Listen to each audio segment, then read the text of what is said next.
அவர்களுடைய அந்த காலகட்டத்தில உமரதியல்லானவர்கள் நகர்வலம் வரக்கூடிய ஒரு வழக்கம் அவர்களுக்கு இருந்தது. அந்த ஒரு நாள் நகர்வலம் வருகின்ற பொழுது இந்த சம்பவத்தை நீங்கள் எல்லாம் நிறைய கேள்விப்பட்டிருப்பீர்கள். ஒரு பெண்மணி, ஒரு தாயும் மகளும் பால் வியாபாரம் செய்கிறார்கள்.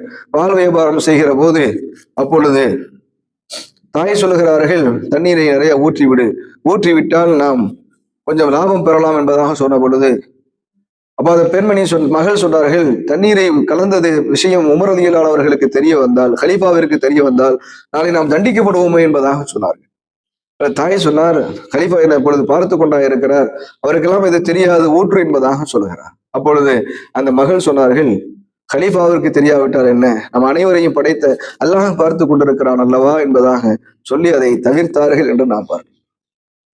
அப்போ கண்ணியத்திற்குரியவர்களே, அப்போ எந்த அளவிற்கு இறைவனுடைய அந்த பயம், இரவு நேரத்திலே பாலிலே தண்ணீர் கலந்தால் யாருக்கு தெரிய போகிறது? இந்த தண்ணீர் கலக்காத பால் எங்கே கிடைக்கிறது?